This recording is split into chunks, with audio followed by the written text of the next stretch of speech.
ठीक है बाबा जी, खुश हो तुम सामान मिल गया। खुश हूं, अल्लाह ताला उन्होंने मेरी मदद करने में मदद देवे। आमीन। और मेरे देवे अल्लाह ताला रहम करे, अल्लाह ताला देवे कि मेरी तुझी मदद की है। और अल्लाह पाक की तरफों आई है बाबा जी मदद, असी तो बस वसीला बनया छोटा जिहा। मेरी ना वसीला नहीं जी। अगर तुझी मेरी हीला कीता, अल्लाह ताला ने मेरे से रहम की, बंदे जेल च पाया मेरे वास्ते, उन्हें मेरी मदद की और मेरे का वसीला बनाया। बिस्मिल्लाहिर्रहमानिर्रहीम। अस्सलाम वालेकुम व्यूअर्स, कैसे हैं आप? उम्मीद करता हूँ आप सब खैरियत से होंगे।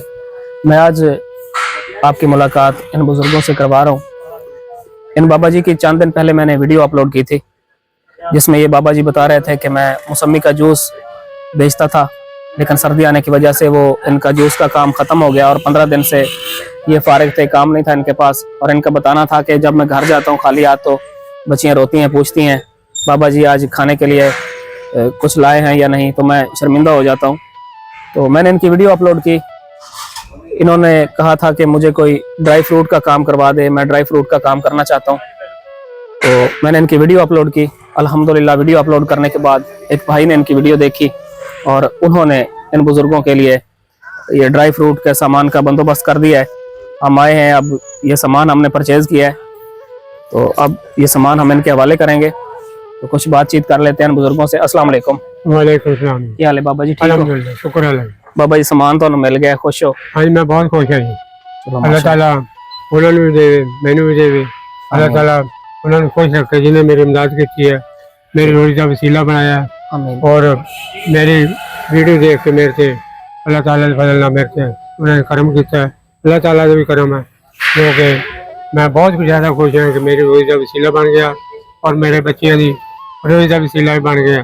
कि मैं इस वास्ते तो मेहरबानी शुक्रिया अदा करते थोड़ा मेहरबानी तेरी मेरे से इन्हें मेहरबानी की थी। अल्लाह ताला थोड़े से मेहरबानी करे और अल्लाह ताला तो बहुत ज़्यादा देवे। आमीन।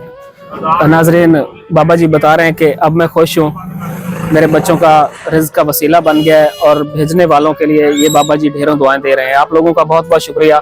आप लोग इस तरह के नेक कामों में मेरा साथ दे रहे हैं और आप लोगों से मज़ीद भी हमारा साथ देने की दरख्वास्त है, ताकि इन जैसे मुस्तहिक लोगों की खिदमत का सिलसिला जारी रह सके।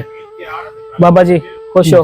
बहुत खुश हैं जी, बहुत खुश हैं, बहुत ज़्यादा। मेरी बच्ची रोज़ी लग गई है, मेरी रोज़ी लग गई, मेरा रोज़गार खुल गया और अल्लाह ताला मेरी दुआ है अल्लाह ताला ने और ज़्यादा देवे। आमीन। और अल्लाह ताला ने नेक काम करने की तौफीक देवे, मैनू भी नेक काम करने की तौफीक देवे और अल्लाह ताला हर किसी को नेक हिदायत देवे। और जिमें भाई उन्होंने मेरी इमदाद की है, मेरी बड़ी मेहरबानी, मैं बहुत खुश हूँ।